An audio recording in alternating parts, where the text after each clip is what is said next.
Hello friend, आज हम सभी डिस्कस करने वाले हैं नेक्स्ट इंस्ट्रूमेंट जैसे कि पैग। ठीक है, जैसे कि यहाँ पे देख सकते हैं पैग्स के बारे में बात कर रहे हैं। और पैग्स होता क्या है? ठीक है, pegs are made of timber और steel and they are use to mark the position of the station और terminal point of the survey line. Survey line का जो टर्मिनल पॉइंट है, मतलब जो एंड पॉइंट है, ठीक है, या तो कोई स्टेशन को मार्क करने के लिए किया जाता है पैग का यूज। ठीक है, वुडन का भी होता है और स्टील का भी होता है। अगर वुडन पैक्स की बात करें तो 15 सेंटीमीटर लॉन्ग होता है, are driven into the ground with the help of hammer. Hammer के द्वारा उसको ड्रिवन कर दिया जाता है, मतलब ग्राउंड में इनपुट कर दिया जाता है।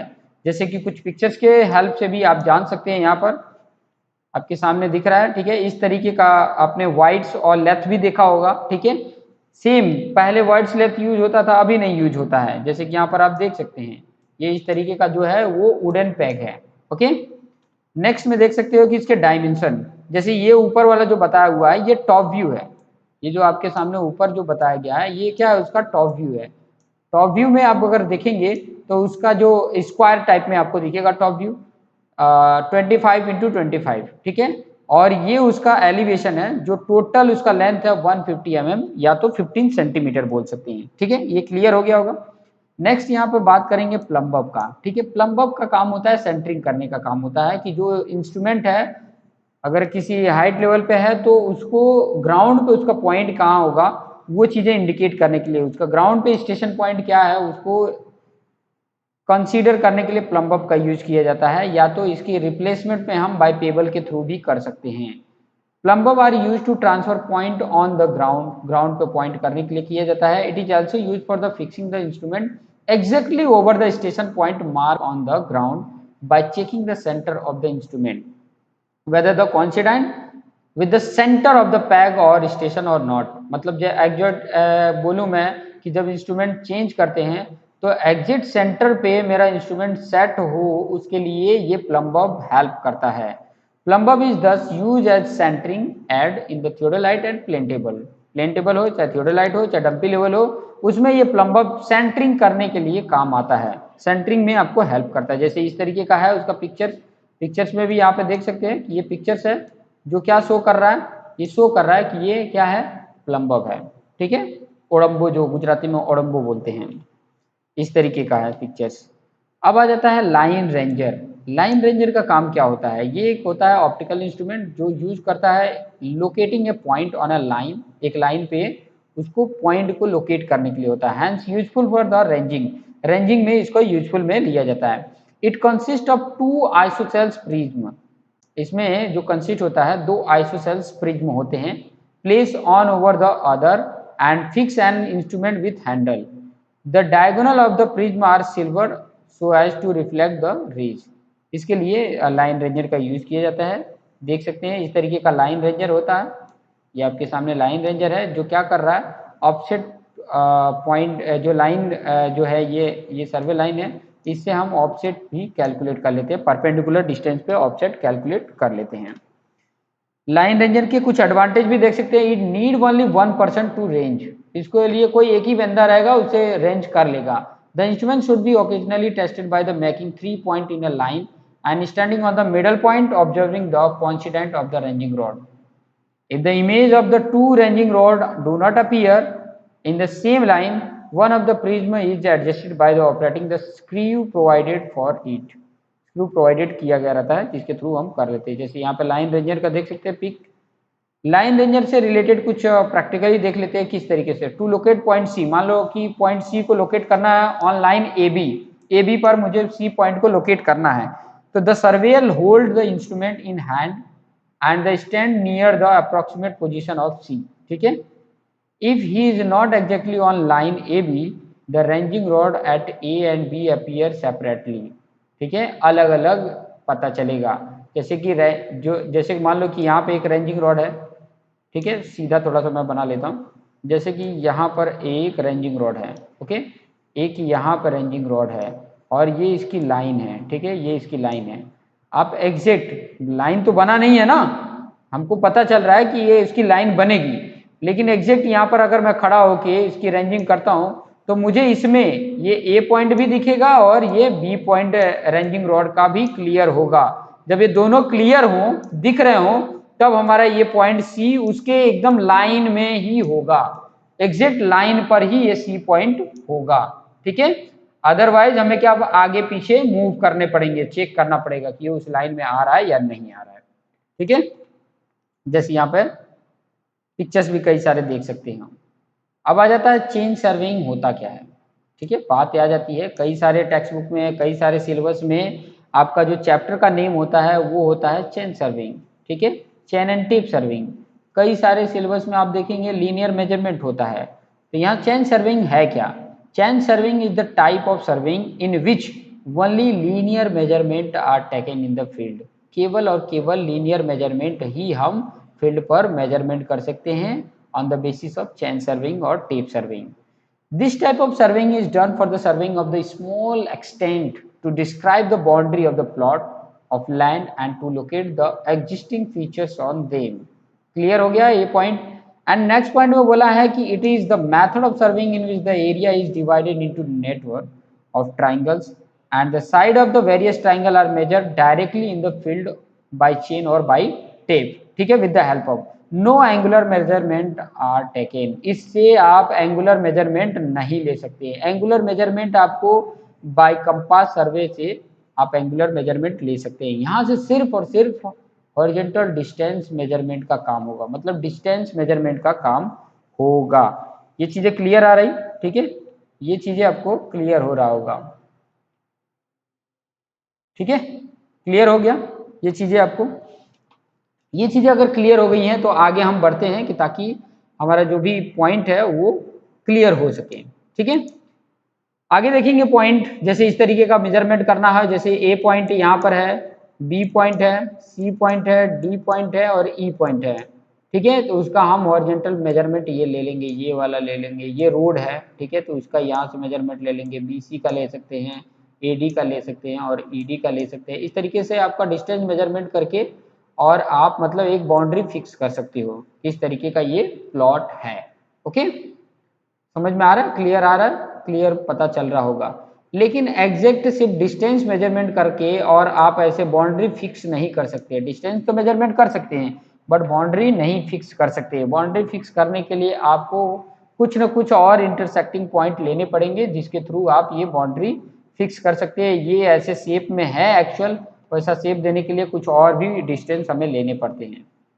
Principle of chain serving. Actually chain serving के पीछे इसका सिद्धांत क्या है, प्रिंसिपल क्या है? तो प्रिंसिपल चेन सर्विंग का divided are into number of triangle of suitable side. ठीक है, हम ट्राइंगल के फॉर्म में कर लेते हैं। जैसे इसके प्रीवियस में देखेंगे तो ये आपके सामने है। तो जैसे ये ए से बी लिए हैं और बी से सी लिए हैं, तो एक ए से मुझे सी का भी मेजरमेंट लेना पड़ेगा कि ताकि जब मैं बी और सी ड्रॉ करूं और ए और सी का डिस्टेंस मुझे एग्जैक्ट सेम मिले, कि ताकि मैं ये पॉइंट को लोकेट कर पाऊँ। सेम वैसे सी टू डी करो और ए से डी कर लो या तो बी से डी कर लो मेजरमेंट, जो आपको सुटेबल लगे। तो इस तरीके से नंबर ऑफ ट्राइंगल में डिवाइड कर लेते हैं कि ताकि हम इसके बाउंड्री को फिक्स कर पाएं। ये हमारा प्रिंसिपल होता है। ठीक है, तभी हम कोई भी बाउंड्री को क्लियरली प्लॉट कर पाएंगे ऑन द पेपर। ठीक है, triangulation is the principle of chain serving. Triangulation क्या है? ये है हमारा चेन सर्विंग का प्रिंसिपल। ये बहुत इंपॉर्टेंट है क्योंकि ट्राइंगल पार्ट में डिवाइड करके इजीली हम उसकी बाउंड्री को फिक्स कर सकते हैं। If the area to be survey of triangle in shape and if the length and sequence of its three side are recorded, the plan of the area can be easily drawn. ठीक है, कैसे हम उसको find out कर सकते हैं? Plan तो draw हो जाएगा, उसके साथ साथ हम एरिया भी कैलकुलेट कर सकते हैं with the help of herons formula. Mathematics 9th class में आपने पढ़ा होगा हेरन्स फॉर्मूला, जिसकी हेल्प से हम उसकी एरिया कैलकुलेट कर सकते हैं। अलग अलग ट्राइंगल पार्ट है, उसकी साइड का लेंथ हमें ऑलरेडी पता है, तो उसकी हेल्प से हम क्या कर सकते हैं? उसके एरिया कैलकुलेट कर सकते हैं। ओके, जैसे यहाँ पे देख सकते हो डिफरेंट डिफरेंट ट्राइंगल है और ट्राइंगल का लेंथ हमें पता है ऑलरेडी, तो उसकी हेल्प से हम क्या कर सकते हैं? हेरन्स फॉर्मूला यूज करके सबके, जैसे ये A1 है, A2 है, A3, A4, A5, फिर अलग अलग जो बाकी बचे हैं उनके भी नाम देके हम सबका एरिया करके सबको ऐड कर देंगे तो हमें टोटल बाउंड्री की एरिया मिल जाएगा।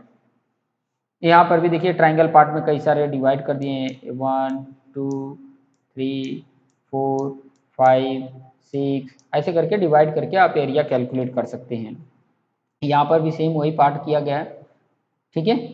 ट्राइंगल पार्ट में सर्वे स्टेशन क्या होता है, कुछ टर्म्स और रिलेटेड है चेन सर्वेइंग से रिलेटेड। सर्वे स्टेशन क्या होता है, तो सर्वे स्टेशन की अगर मैं बात करूं यहाँ पर, तो सर्वे स्टेशन का मतलब ये होता है जहाँ से पॉइंट स्टार्ट कर रहे हैं, ठीक है, बीच में कुछ और टर्मिनेटिंग पॉइंट आया उसको, या एंडिंग पॉइंट आया उसको सर्वे स्टेशन बोला जाता है। Survey station are the point at the beginning and the end of the chain line, they may also occur at any convenient position on the chain line. Such station में भी main station भी हो सकते हैं, subsidiary station हो सकते हैं, या टाई स्टेशन हो सकते हैं। अभी ये क्या है, ये चीजें भी डिटेल में आगे हम पढ़ेंगे कि ताकि हमें आइडिया मिल सके कि एक्चुअली ये क्या कहना चाहता है। जैसे टर्म रिलेटेड टू चेन सर्वे की बात कर लेते हैं। टर्म रिलेटेड टू चेन सर्वे, जैसे यहाँ पर देखिए ये आपको जैसे ए पॉइंट है, बी पॉइंट है, सी पॉइंट है और डी पॉइंट है, तो ये मेन स्टेशन है। ये जो रेड कलर से मैंने बताया ये सब क्या है, मेन स्टेशन है।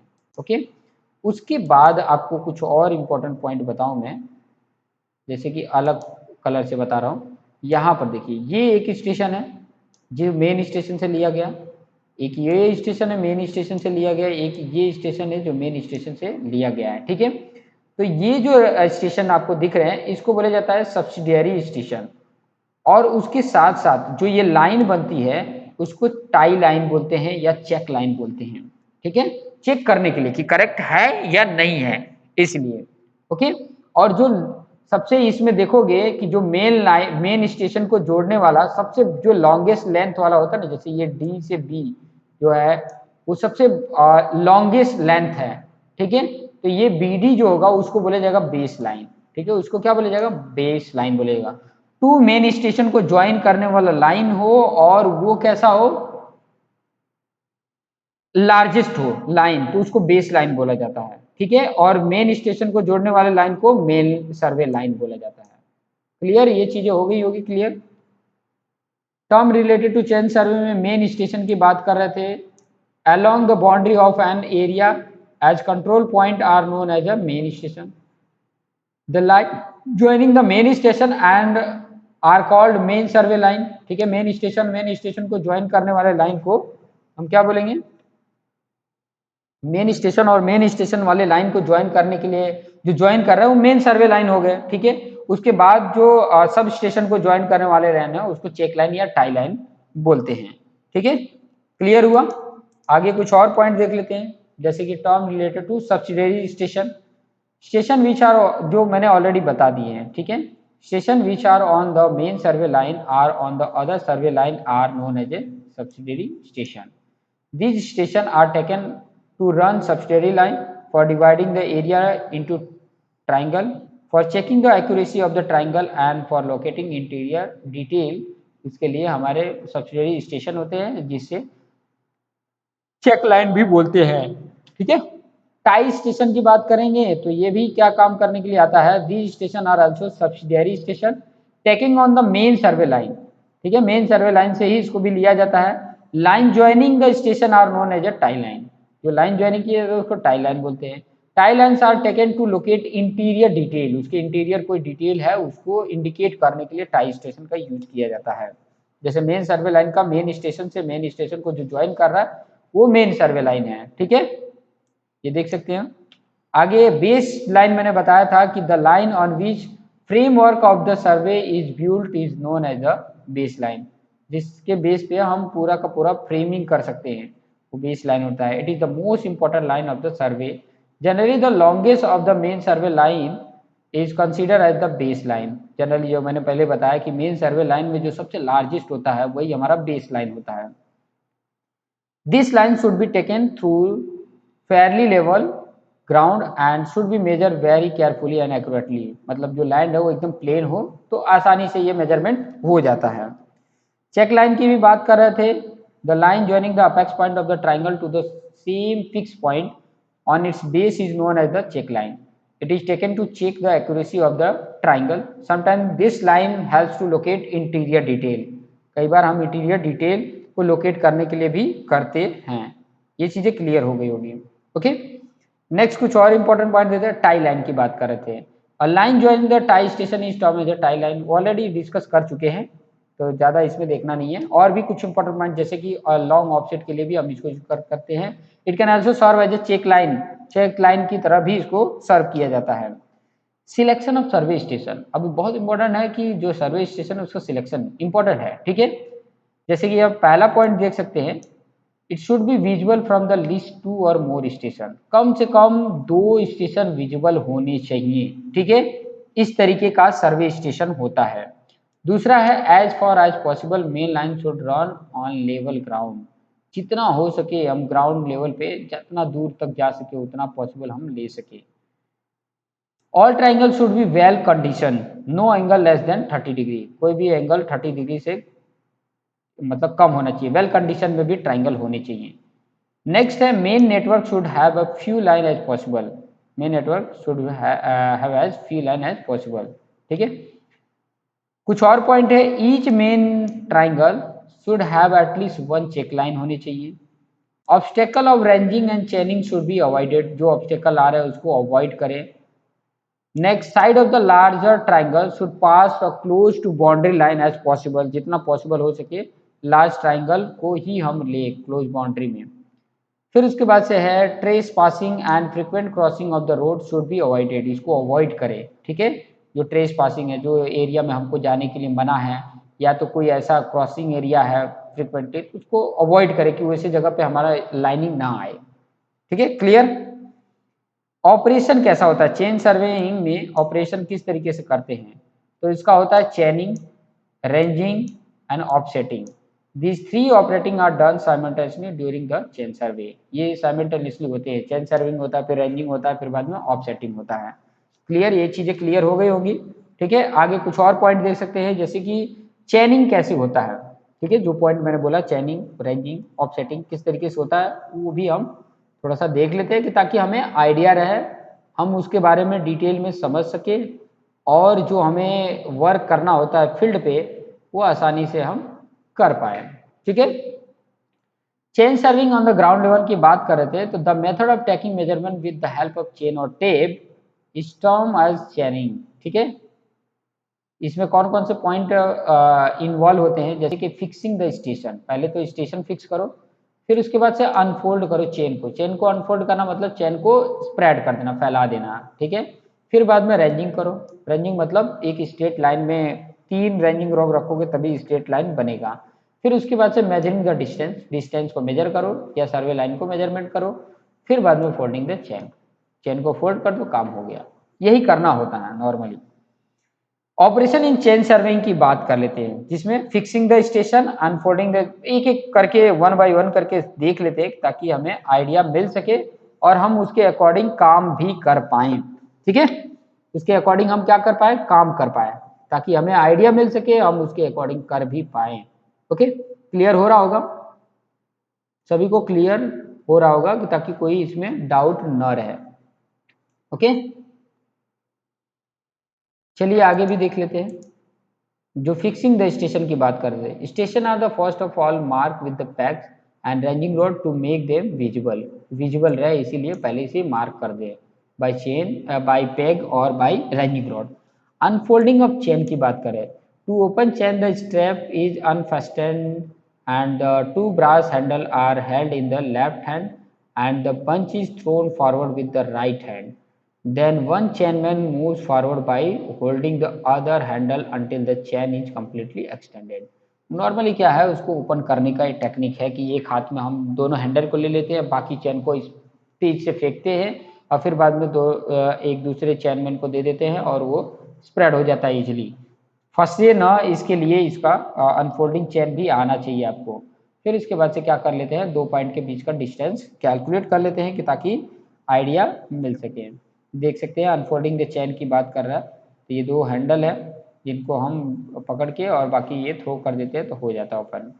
रेंजिंग की जो बात कर रहे थे, the process of establishing intermediate point on a straight line between 2 end point is known as a ranging, और ranging must be done before survey line is changed, ठीक है। रेंजिंग हमेशा सर्वे लाइन होने से पहले रेंजिंग होना चाहिए। अब बात आ जाते हैं कोड ऑफ सिग्नल, कुछ कोड ऑफ सिग्नल है रेंजिंग के लिए, ठीक है। Rapid sweep with right hand move considerably towards left, ठीक है। आप जब यहाँ पर राइट करोगे, आप इस तरफ से देखो राइट करते हो, मेरा ये राइट है तो आपको दिखेगा लेफ्ट की तरफ, ठीक है। तो ये आपकी तरफ से वो लेफ्ट में दिखेगा, तो उस तरफ जैसे मैं इशारा कर रहा हूँ कि इस तरफ आओ, तो आप इस तरफ इशारा होके आप आओगे, इस तरफ मैं अगर इशारा कर रहा हूँ तो आप इस तरफ आओगे। तो ये एक इशारा होता है जो एक कोड है, ठीक है, सिग्नल देने का कोड है, क्योंकि आवाज़ तो हमारी वहाँ तक पहुँच नहीं पाएगी, ज़्यादा डिस्टेंस पे रहेगा, तो ये कोड बना दिया गया है कि थ्रू हम मतलब आगे के जो वर्क करने हैं वो हो सके, पॉसिबल हो सके। जैसे यहाँ पे रेंजिंग है, देख सकते हैं, ये रेंजिंग है, ये रेंजिंग है, ये रेंजिंग है, अलग अलग डिफरेंट डिफरेंट पॉइंट है जिसका हमें रेंजिंग स्ट्रेट लाइन में करने होते हैं। फिर उसके बाद आ जाता है मेजरिंग द डिस्टेंस। अब डिस्टेंस मेजरमेंट कर रहे हैं या सर्वे लाइनिंग कर रहे हैं, तो 2 person are required in this operation, leader and follower.